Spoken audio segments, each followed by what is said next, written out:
I received my PhD at age 65, stood on that stage in cap and gown. Tingdal them call Dr. Rose Hamilton and cried like a baby. The professors cried. My classmates cried. Even the dean got choked up. But you know what made it really special? The janitor who cleaned that auditorium was doing the same job I'd done for 40 years. She saw me walk across that stage, and afterward she came up to me with tears streaming down her face and said, "If you can do it, maybe I can too." That's why I'm telling this story today. My name is Rose. I'm 68 years old. I grew up dirt poor in rural Mississippi, dropped out of school in 8th grade to work in the cotton fields, spent 4 decades cleaning toilets, mopping floors, and being invisible. And then, at 55 years old, I decided to go back to school. This isn't a story about being special or gifted or lucky. It's a story about being stubborn, about refusing to believe that where you start is where you have to end. About proving that it's never ever too late to become who you were meant to be. I was born in 1956 in a sharecropper's shack outside Greenwood, Mississippi. My parents were sharecroppers, their parents were sharecroppers, and going back generations, we were slaves on the same land. Poverty wasn't just our circumstance, it was our inheritance. There were 8 of us kids. I was number 5. We slept 3 to a bed, ate cornmeal and beans most days, wore clothes until they were more patch than fabric.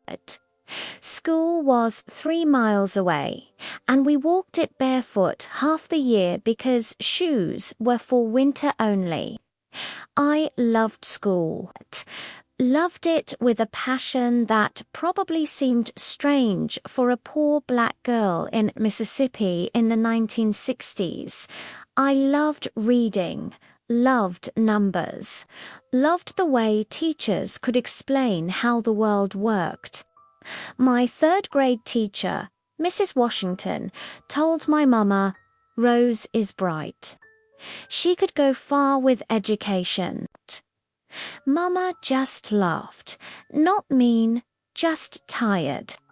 Far Rose gonna go as far as the cotton fields, same as the rest of us. She wasn't being cruel, she was being realistic. Education was for people who could afford to not work. We couldn't afford that luxury. I made it to 8th grade. That's actually pretty good for where I grew up. Most kids dropped out by 6th to work full-time. But at 14, my daddy got sick. Couldn't work the fields anymore. The family needed every pair of hands earning money. I remember my last day of school. Mrs. Patterson, my English teacher, pulled me aside. "Rose, you're one of the smartest students I've ever taught. Please don't let this be the end. I don't have a choice, ma'am. There's always a choice. Maybe not now, but someday. Promise me you'll remember that." I promised, but I didn't believe her. I went to work at the Henderson's house. Big white family, owned half the county. I cleaned their toilets, washed their floors, did their laundry. Mrs. Henderson would leave notes about what I'd missed. The corners in the bathroom were unclean enough. You left streaks on the windows. Never a thank you, never a kind word. I was 14 years old, working 10-hour days, making $20 a week. The Henderson's daughter, who was my age, went to a private school, had a tutor, took piano lessons. We'd pass each other in the hallway sometimes. She never looked at me. I was furniture. When I was 18, I married James. He worked at the lumber mill, made decent money. We moved to Memphis, had 3 kids by the time I was 25. James was a good man, worked hard, but he didn't see the point of books or education. Rose, why you always got your nose in them library books? That ain't gonna put food on the table. I just like reading. Reading's for people who got time to waste. I worked as a janitor at Memphis State University. Started at 5 a.m., finished at 1 p.m., then went home to take care of the kids. I cleaned classrooms where professors taught Shakespeare and calculus, cleaned dorm rooms where students younger than me complained about having to read 1 book a week. I'd find books left in the trash. Textbooks, novels, philosophy books. I'd take them home, read them at night after everyone was asleep. James thought I was crazy. What you gonna do with all that reading? I don't know. I just like it. But it was more than liking it. Reading was my window to a different world. A world where people thought big thoughts, had big conversations, dreamed big dreams. A world I wasn't part of, but desperately wanted to be. The years blurred together. My kids grew up, got through high school, got jobs, moved out. Good kids, hardworking kids, but none of them went to college. Couldn't afford it. James and I settled into a routine. He worked his shifts, I worked mine. We didn't talk much. There wasn't much to say. We were tired people living tired lives.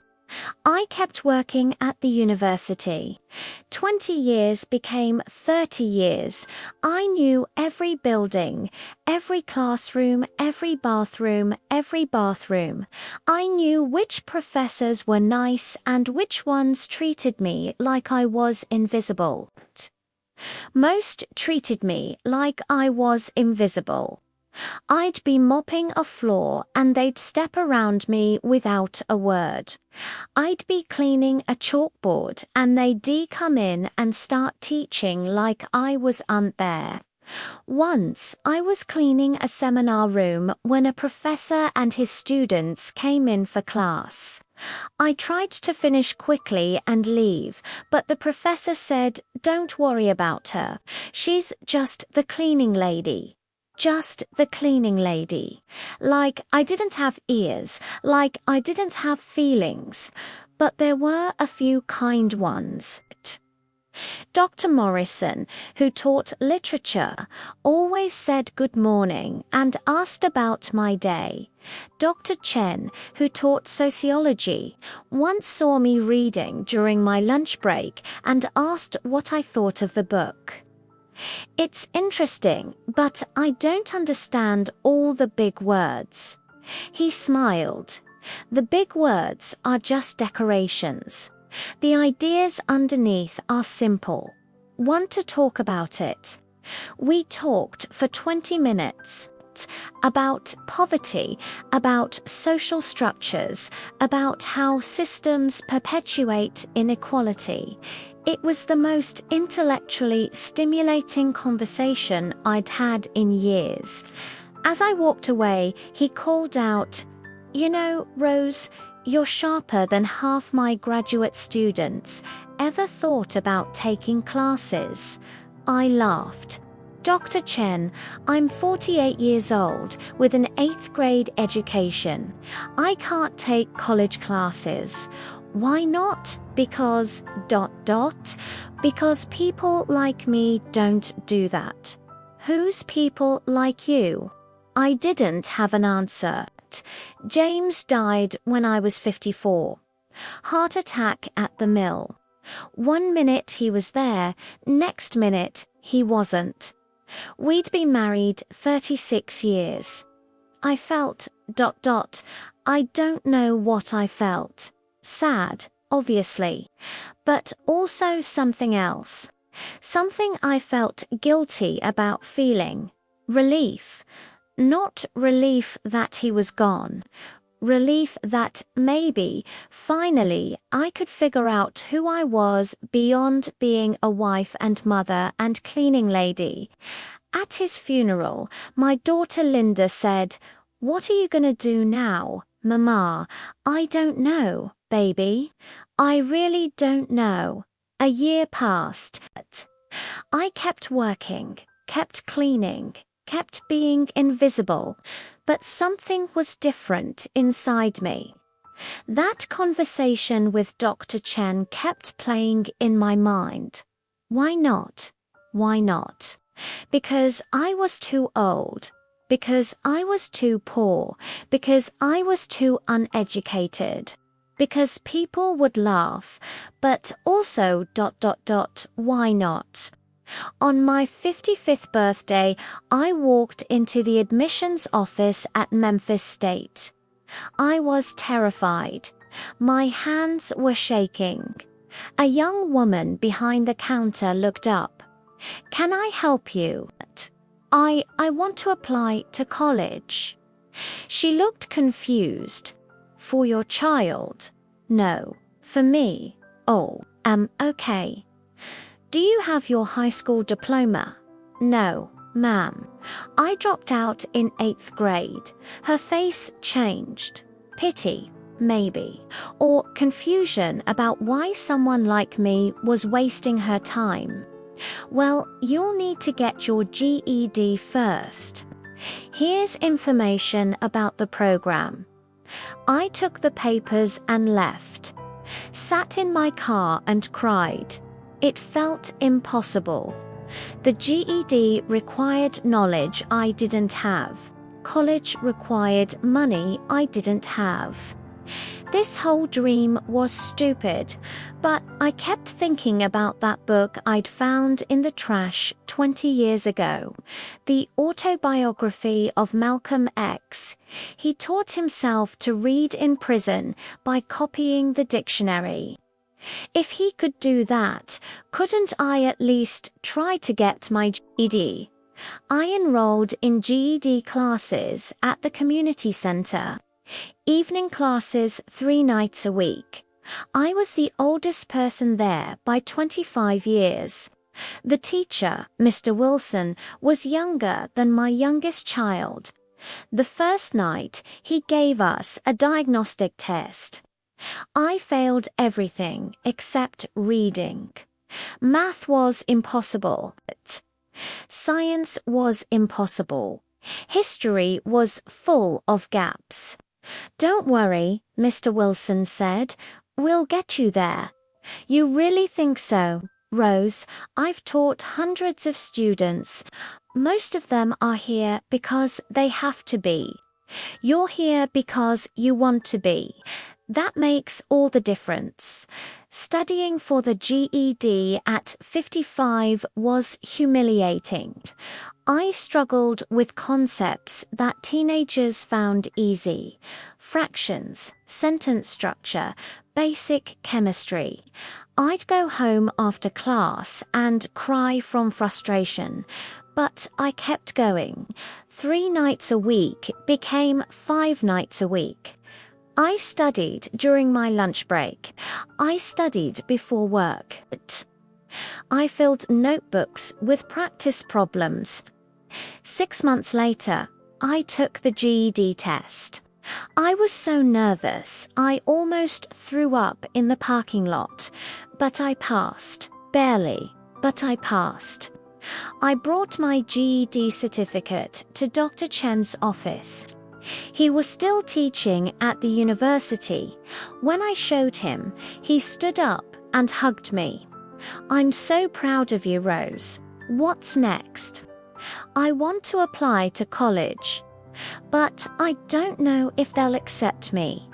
Let me make some calls." Dr. Chen helped me apply, helped me with the financial aid forms, helped me write my personal statement. And in August 2011, at age 56, I enrolled as a freshman at Memphis State University, the same university where I'd worked as a janitor for 33 years. My first day of class, I sat in the back row of Introduction to Sociology. I was older than the professor. My classmates were 18, 19, 20. They had laptops and smartphones. I had a notebook and a pen. The professor asked us to introduce ourselves and say why we were taking the class. When it got to me, I said, "My name is Rose Hamilton. I'm 56 years old. I work as a janitor here, and I'm taking this class because I've cleaned this building for 3 decades and always wondered what was being taught inside." The room got quiet.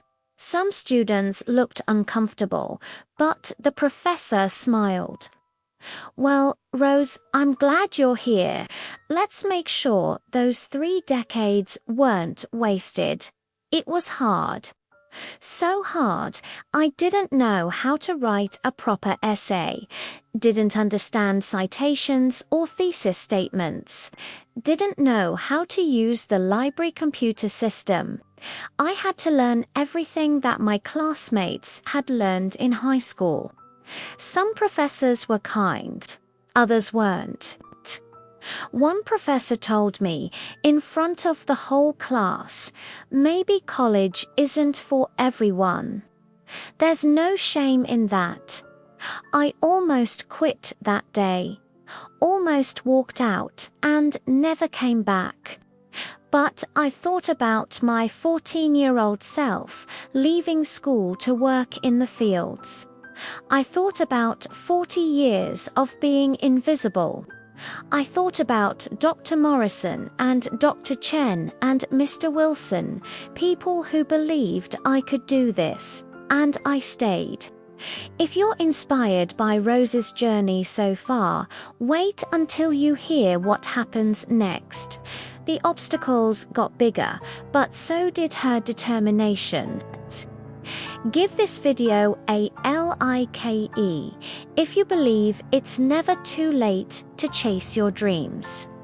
And keep watching to see how a 56-year-old janitor became Dr. Rose Hamilton. It took me 6 years to get my bachelor's degree. Most students do it in 4, but I was working full-time, studying part-time. I failed classes and had to retake them.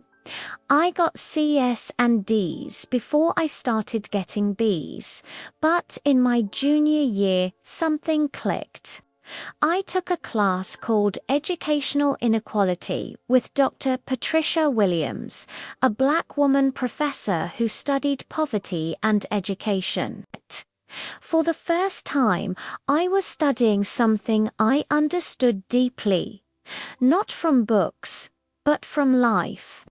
The final paper was about barriers to education for poor students.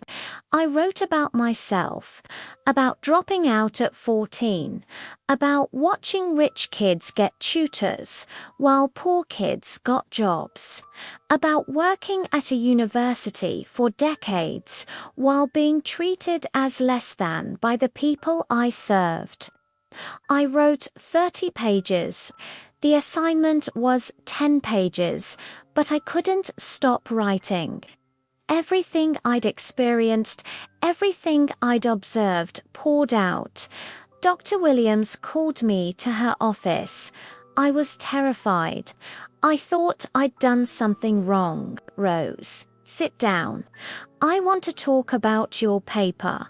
I'm sorry it was too long. Don't apologize." This is the best paper I've read in 20 years of teaching. Have you thought about graduate school? I actually laughed. Dr. Williams, I'm 60 years old. I haven't even finished my bachelor's yet. So, I got my PhD at 52. My dissertation advisor got hers at 64. Age is just a number. What matters is having something important to say. And you do. I don't know. Rose, you've lived the research. You understand educational inequality from the inside. That's rare and valuable. Think about it. I graduated with my bachelor's degree in May 2017. I was 61 years old. My kids came to the ceremony. My grandkids, even some of my old co-workers. When they called my name, the janitors in the back gave me a standing ovation. I should have been done. Should have retired, enjoyed my social security, spent time with my grandkids. But Dr. Williams's words kept echoing. You have something important to say. I applied to the master's program in education. Got in. 2 years later, at 63, I had my master's degree. Then Dr. Williams asked, ready for the PhD? I'm 63 years old, and I'll be 68 when I finish. You'll be 68 anyway. Might as well be 68 with a PhD.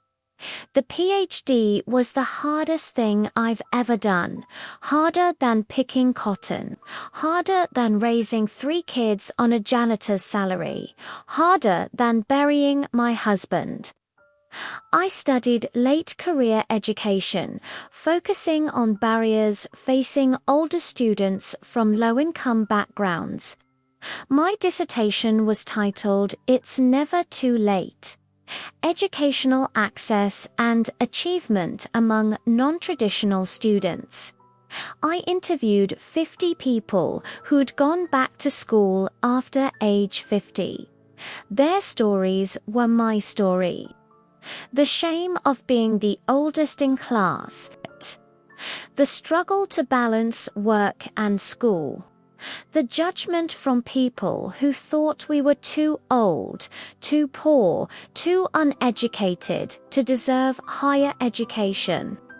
My dissertation defense was in April 2021. I was 65 years old.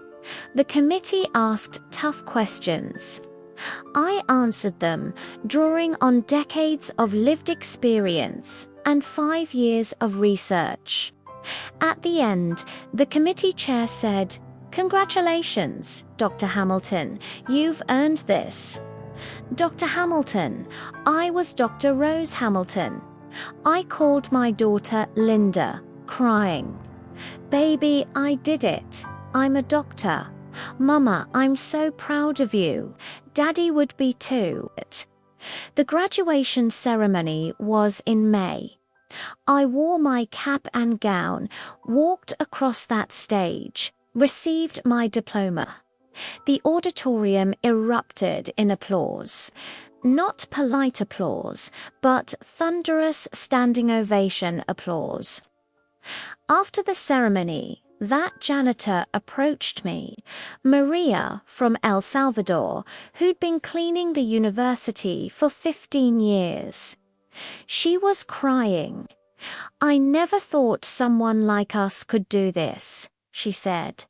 "Someone like us, poor old, not educated. I always thought college was for other people." I took her hands. "Maria, if I can do it, you can do it. It won't be easy. It'll be the hardest thing you ever do. But it's possible." 6 months later, Maria enrolled in her first college class. Today, I'm 68 years old. I teach part-time at Memphis State, the same university where I used to clean toilets. I teach courses on educational inequality and adult learning. My students are traditional college kids, but also people like me, older students, working students, people who were told they weren't college material. I don't make much money. Adjunct professors don't get rich, but I'm not doing this for money. I'm doing it because I spent 40 years being invisible, and now I have a voice. I'm doing it because somewhere out there is a 14-year-old girl dropping out of school who needs to know her story doesn't end there. I'm doing it because the world tells poor people, old people, uneducated people that they don't deserve better, and I'm living proof that's a lie. People ask me for advice. They say, "Rose, I'm 45 and I want to go back to school, but I'm too old." Or "I'm 60 and I never finished high school, but it's too late now." Here's what I tell them. It's not too late. It's never too late.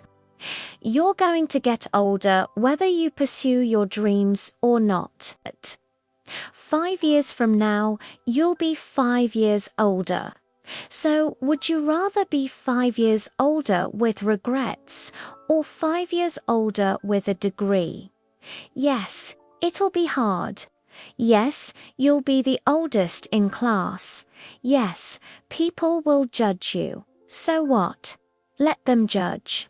Their opinions don't pay your bills or fulfill your dreams. You're not too old. You're not too uneducated. You're not too poor. Those are lies designed to keep you in your place. And your place is wherever you decide it is.